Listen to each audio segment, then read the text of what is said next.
नमस्कार, मैं सुभाष रजक और आप देख रहे हैं अपना नालंदा, अपना शहर, अपना खबर। और अभी हमारी मौजूदगी है हिलसा विधानसभा क्षेत्र के अंतर्गत बलवा पर।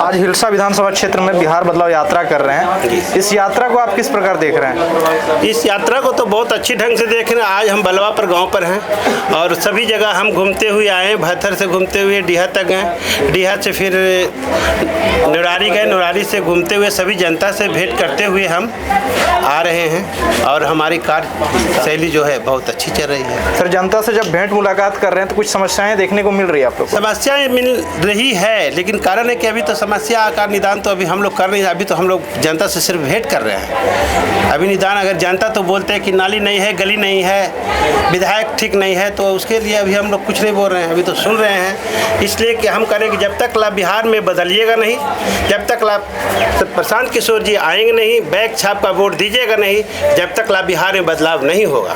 परिचय अपना दे दें। हमारा नाम है उमेश कुमार वर्मा, दुर्गा स्थान हिलसा। क्या लग रहा है सर इस बार हमारी सरकार आएगी। नालंदा जिला से 7 सीट हम जीतेंगे। कि जन स्वराज एक ऐसी पार्टी आई है बिहार में जो लगभग 5000 गांवों में जाने के बाद जन स्वराज के जो सूत्रधार प्रशांत किशोर जी हैं, उन्होंने बिहार को बहुत करीबी से देखा है। यहाँ पर जो समस्या है वह सबसे बड़ी समस्या है पलायन। हमारे गरीब घर के बच्चे भी पलायन कर रहे हैं मजदूरी करने के लिए। हमारे मध्यम वर्ग के जो लोग हैं उनके भी बच्चे पढ़ने और रोजगार करने के लिए पलायन कर रहे हैं, बिहार छोड़ करके बाहर जा रहे हैं। हम लोग जब बिहार में घूमते हैं, गांव में जाते हैं, तो युवा बिल्कुल नदारत नजर आते हैं और ऐसा लगता है कि हमारे यहाँ सारे युवा पलायन कर चुके हैं। लाचारी में, व्यवस्था में, यहाँ कोई काम नहीं मिलता है। ये समस्या हम लोग गाँव में जब जाते हैं तो सबसे बड़ी समस्या है, लोग 10,000 12,000 कमाने के लिए अपने छोटे छोटे बाल बच्चा, बुजुर्ग माता पिता को छोड़ करके दूसरे प्रदेश में काम कर रहे हैं। ये हम लोग को बहुत बड़ी समस्या है और जन स्वराज इस बात को प्रमुखता से रख रही है कि हम हर हालत में आपको आने वाला छठ के बाद, नवंबर के बाद हम 10 से 12,000 15,000 का रोजी रोजगार की व्यवस्था बिहार में करेंगे। यह बात से हमारी जनता में बहुत बड़ी आशा और उम्मीद बनी है और इसको हम लोग पारिवारिक लाभ के रूप में हमने मौखिक तौर पर नहीं, हम लोग लिखित रूप में हमने जनता को।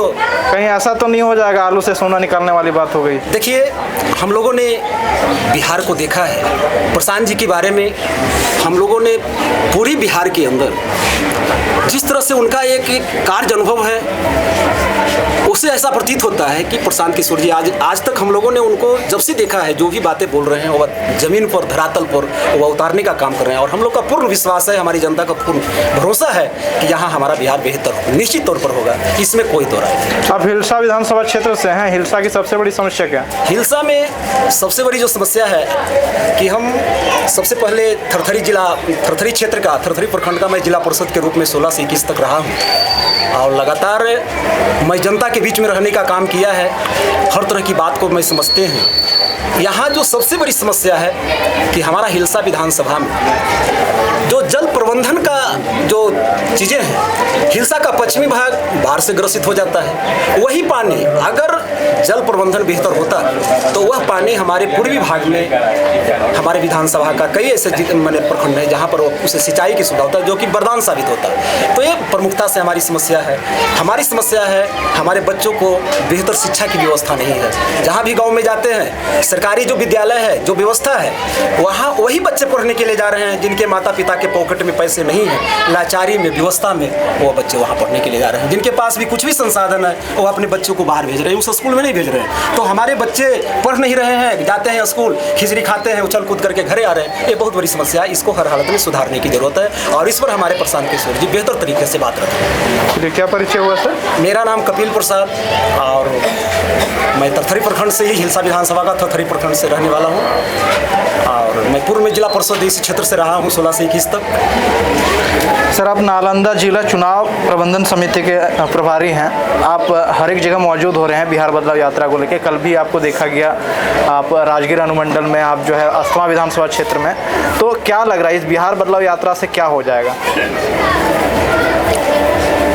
सबसे पहले हम आपके चैनल के माध्यम से नालंदा जिला हिलसा विधानसभा एक बलवापर गांव में हम लोग पहुँचे हुए हैं। सबसे पहले बलवापर के बुजुर्गों, युवा साथियों को मेरा नमस्कार है, प्रणाम है। जन स्वराज पार्टी की तरफ से उनका स्वागत है। आप देखे होंगे कि जन स्वराज पार्टी के संस्थापक और सूत्रधार माननीय प्रशांत किशोर जी लगभग 3 सालों से बिहार को बदलने की बात, बिहार की शिक्षा की व्यवस्था बदलने की बात, बिहार में युवाओं के पलायन रोकने की बात वो कर रहे हैं। इस कड़ी में उन्होंने पद यात्रा किया, इस कड़ी में उन्होंने बिहार बदलाव सभा पूरे बिहार में किया और इसी कड़ी को आगे बढ़ाते हुए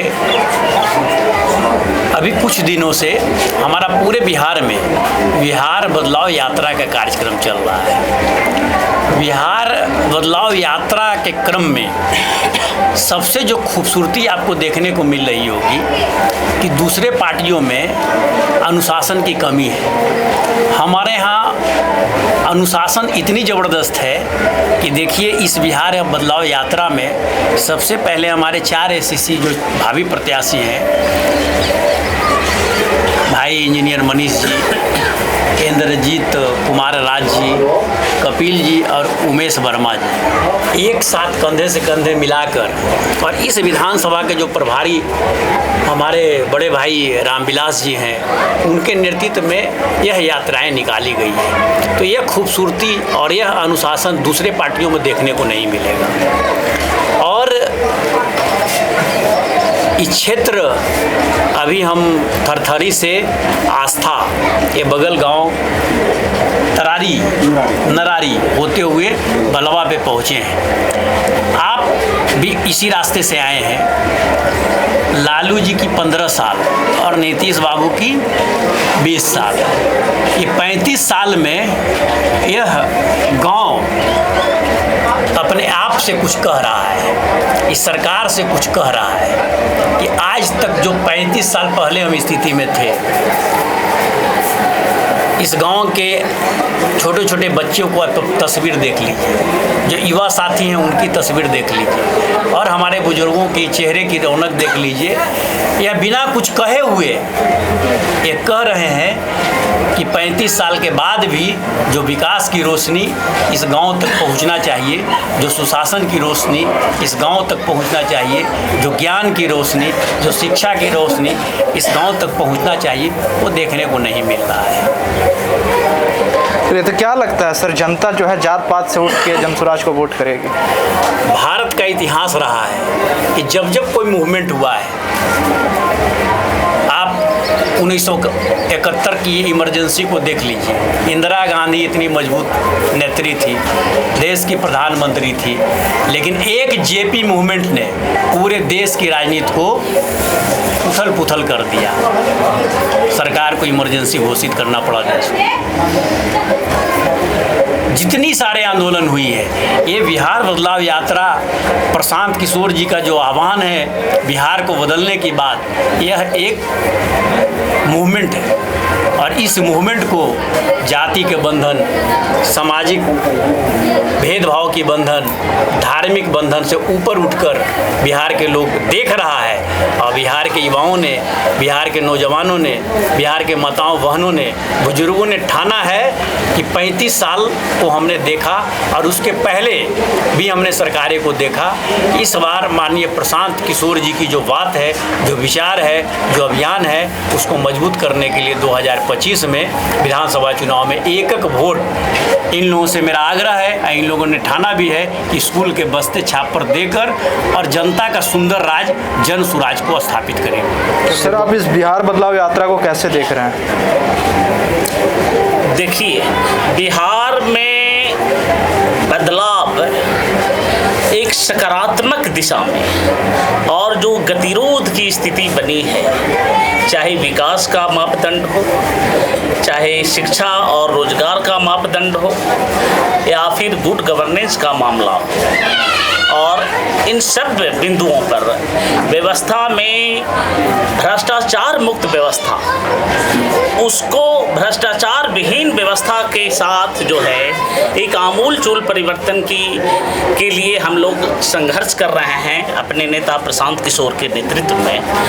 तो अब जनता भी हमारे और उम्मीद भरी निगाहों से देख रही हैं, और आप देखेंगे कि पिछला एक साल भी अभी नहीं हुआ हमारे दल के बने हुए, और किस प्रकार से हमारे नेता का मुख्यमंत्री के रूप में लगातार पिछले कई महीनों से दूसरे नंबर पर आप पहुंचे हैं। जनता की पसंद जो है, और इतने कम समय में पूरे भारत की राजनीतिक इतिहास को आप देखेंगे तो इतने कम समय में कोई भी राजनीतिक दल और जिसने जनता से जुड़े हुए मुद्दे, और खास करके ये जो हमारा समाज जो सदियों से जो जातियों में जकड़ा हुआ है, मजहब और पंथ में जकड़ा हुआ है, उससे ऊपर उठ करके विकास को, शिक्षा और रोजगार को और पलायन, इस बिहार की जो सबसे बड़ी समस्या है।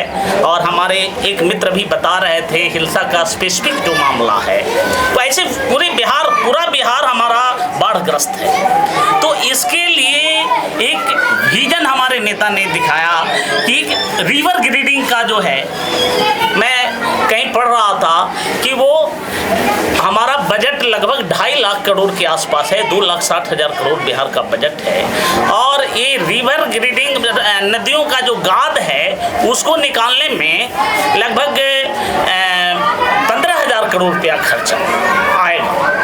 लेकिन पिछले 20 वर्षों से नीतीश जी का शासनकाल है, इनको एक बिहार की जनता ने बड़ी उम्मीद भरी नज़रों से देखा और लगातार 4 मैंडेट देने का काम किया। तो क्या तस्वीर है जब गाँव में आप घूमेंगे,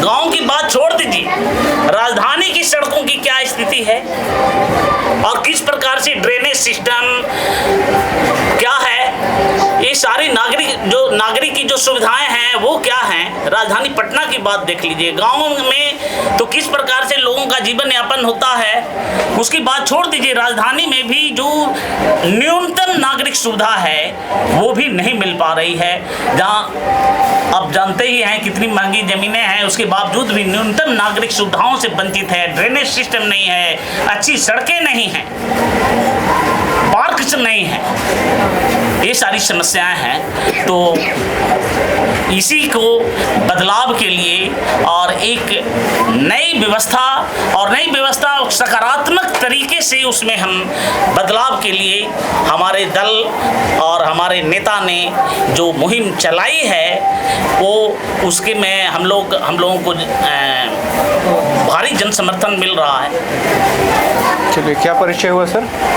इंद्रजीत कुमार राज संभावित प्रत्याशी और एडवोकेट हैं हम पटना हाईकोर्ट। सर ये अभियान चला जिसके तहत हम लोगों ने योगदान दिया, और एक अभियान ये भी चल रहा है, इसमें भी हम लोगों को योगदान देना है। क्या परिचय हुआ सर? आप देखिए कि यहाँ पे जो समस्याएं हैं, जल नल की समस्या है, यहाँ पे भ्रष्टाचार है, अगर पुलिस प्रशासन यहाँ पे जो फर्जी शराबबंदी जो कानून है, शराबबंदी मिटाना, शराबबंदी अच्छी चीज़ है, लेकिन जो फर्जी कानून लागू किए हुए हो जिससे गरीब जनते को आप जेल में डाल रहे हो, इसकी मुहिम को लेकर यहाँ के बच्चे स्कूल में जाते हैं, खिचड़ी खाकर चले आते हैं, उनको न पढ़ाई मिलती है न किताबें मिलती है। इस मुहिम को लेकर हमारे नेता ने 5 चीज़ों के बारे में बोला था कि आपके बच्चे नहीं पढ़ रहे हैं, जब तक आपके बच्चे पढ़ेंगे नहीं तो आपके बच्चे में उदंडता रहेगी और वो किसी अच्छे मुकाम में नहीं पहुँचेंगे और गरीबी आपके पास रहेगी। इसके लिए हम लोगों ने बोला कि आपके बच्चों को मैं प्राइवेट स्कूल में पढ़ाऊँगा जिसका फीस 1,000 रुपया एक बंदे को हम लोगों ने डिसाइड किया। हमने बोला किसानों को खेती होती है तो वहाँ पे मजदूर नहीं मिलते हैं, हमने बोला मनरेगा से अटैच करेंगे किसानों को और वहाँ पर आपको मजदूर मुहैया करा देंगे फ्री में मनरेगा वालों को।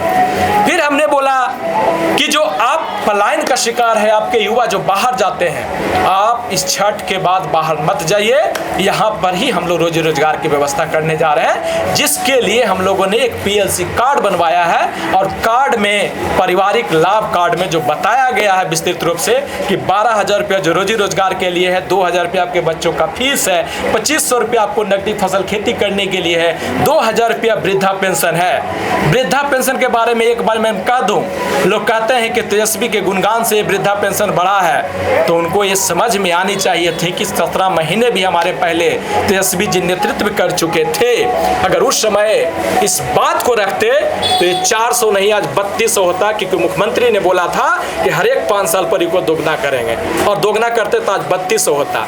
लेकिन तेजस्वी नहीं, तेजस्वी जी ने भी मुहिम इसके लिए चलाया, लेकिन अब चलाया। जब वो सत्ता में तो कुछ नहीं बोल रहे थे। नीतीश कुमार हमारे चाचा हैं, प्रणाम चाचा, प्रणाम चाचा। तेजस्वी जी 17 महीने के कार्यकाल में तो बहुत कुछ किए, जैसे 17 महीने के कार्यकाल में जो कहें कि युवाओं को नौकरी दी है। अब देखिए हिलसा में आए थे तेजस्वी यादव, मैंने कहूँगा बुजुर्गों का भीड़ नहीं था, लड़के का भीड़ था। अब पता चल गया होगा कि आपको एक के जांघें कबड़ गया लड़का को, एक को पैर चोट चोट के उनको दबा दिया गया। तो जो लड़के जो 18 वर्ष से कम लोगों के लड़के हैं, जो अपने माता पिता से थोड़ा सा दूर भागना चाहते हैं, वो वे लोग वहाँ थे और उदंडता दिखाए तो अपने आप हो। यानी आपका कहना है कि जो RJD को सपोर्ट कर रहे हैं वो उदंड वाले लड़के हैं। वो युवा ही है जो गार्जियन को नहीं मानते हैं, वे लोग अपने मनोरंजन के लिए चले जाते हैं और लहरिया बाइक चला के बाइक चलाते हुए जाते हैं। और बताइए कि अभी उनकी पैर टूट गई, अभी नीतीश जी या अभी तेजस्वी जी या इनके जितने भी इर्द गिर्द के नेता जिनको मानते हैं आप RJD के, कोई उनको देखने तक नहीं गया।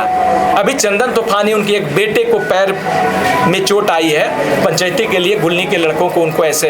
तो सर इस सब उदंडता से नहीं होगा, हम लोगों को राज जो चलेगा। अब ना इतना हम लोग बहुत कुछ कर लिए, जात पात में हम लोग बढ़ते चले गए, लेकिन अब एकजुटता होने की बात है और एक जन स्वराज जो आई है, एक नया विकल्प लेके आई है, जिसका मतलब होता है जनता का सुंदर राज।